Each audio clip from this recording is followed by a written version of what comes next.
গত বছর প্রথমবারের মতো ৫টি দেশের ফ্র্যাঞ্চাইজি লিগের দল নিয়ে আয়োজন করা হয়েছিল গ্লোবাল সুপার লিগ। এবারও বাড়েনি দলের সংখ্যা। ১০ জুলাই শুরু হবে ফ্র্যাঞ্চাইজি লিগের দ্বিতীয় এই আসর। গ্লোবাল সুপার লিগের প্রথম আসরে প্রথম ২ ম্যাচ হেরেও শেষ পর্যন্ত দারুণভাবে ঘুরে দাঁড়িয়ে ফাইনালে অস্ট্রেলিয়ার ভিক্টোরিয়াকে উড়িয়ে দিয়ে চ্যাম্পিয়ন হয়েছিল রংপুর রাইডার্স। এবারও শিরোপা ধরে রাখার অভিযানে শক্তিশালী দল গড়েছে তারা। দেশীয়দের মধ্যে কেউ ঘর ছেড়েছেন। জাতীয় দলে শ্রীলঙ্কা সিরিজ থাকায় আবার কাউকে ছাড়তে হয়েছে রংপুরকে। দ্বিতীয় আসরে রংপুরের নেতৃত্বে থাকবেন নুরুল হাসান সোহান।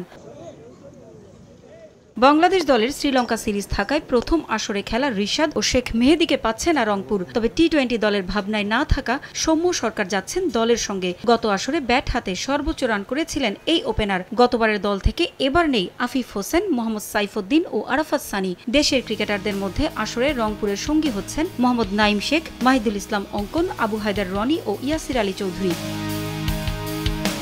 রংপুরের স্কোয়াডে বিদেশি কোটায় এসেছেন বেশ কিছু হাই প্রোফাইল তারকা ক্রিকেটার। ওয়েস্ট ইন্ডিজের অলরাউন্ডার কাইল মেয়ার্স, দক্ষিণ আফ্রিকার তারকা স্পিনার তাবরেজ শামসি, এছাড়াও আছেন আফগানিস্তানের ইব্রাহিম সাদরান। বিপিএল এ দুর্দান্ত পারফর্ম করা পাকিস্তানের ৩ ক্রিকেটার আছেন রংপুরে। এর মধ্যে রংপুরের হয়ে খেলেছিলেন ইফতিখার আহমেদ ও আকিফ জাভেদ।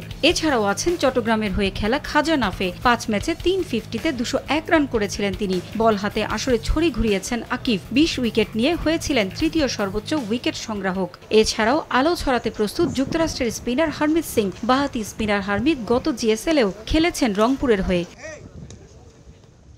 রংপুর রাইডার্স ১৩ জুলাই প্রথম ম্যাচ খেলবে গায়ানা অ্যামাজন ওয়ারিয়ার্সের বিপক্ষে। এরপর ১৪ জুলাই তাদের প্রতিপক্ষ হোবার্ট হারিকেন্স। ১৬ জুলাই রংপুরের চ্যালেঞ্জ নেবে ইন্টারন্যাশনাল টি-20 লিগের চ্যাম্পিয়ন দুবাই ক্যাপিটালস। গ্রুপের শেষ ম্যাচে ১৭ জুলাই তাদের প্রতিপক্ষ নিউজিল্যান্ডের সুপার স্ম্যাশের চ্যাম্পিয়ন সেন্ট্রাল স্টার্কস।